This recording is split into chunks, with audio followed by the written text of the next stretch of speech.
ইসরায়েলের সঙ্গে 10 দিনের যুদ্ধবিরতিকে একটি স্থায়ী চুক্তিতে রূপ দেওয়ার কথা জানিয়েছেন লেবাননের প্রেসিডেন্ট জোসেফ আউন।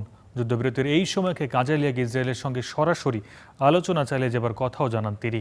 বলেন, এই আলোচনা লেবাননের দুর্বলতার প্রতীক নয়, গঠনমূলক আলোচনার মাধ্যমে একটি সমাধানে পৌঁছানোর আশা প্রকাশ করেন আউন। এদিকে লেবাননের সঙ্গে একটি স্থায়ী চুক্তি করতে আগ্রহ প্রকাশ করেছেন ইসরায়েলের প্রধানমন্ত্রী বেনিয়ামিন নেতানিয়াহু।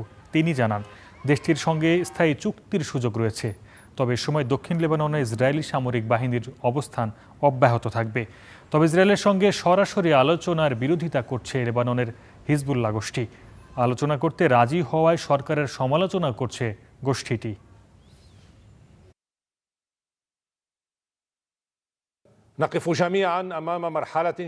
লেবানন এখন একটি নতুন ধাপে দাঁড়িয়ে আছে। যুদ্ধবিরতির পর আমরা একটি স্থায়ী চুক্তি নিয়ে কাজ করতে চাই, যা লেবাননের জনগণের অধিকার, জাতিগত ঐক্য ও ভূখণ্ডের সার্বভৌমত্ব নিয়ে কাজ করবে। লেবাননের সঙ্গে একটি ঐতিহাসিক শান্তি চুক্তিতে পৌঁছানোর সুযোগ তৈরি হয়েছে। মার্কিন প্রেসিডেন্ট ট্রাম্প আমাকে আর লেবাননের প্রেসিডেন্টকে আমন্ত্রণ জানিয়েছেন, যাতে দুই দেশ একটি চুক্তিকে এগিয়ে নিয়ে যেতে পারে।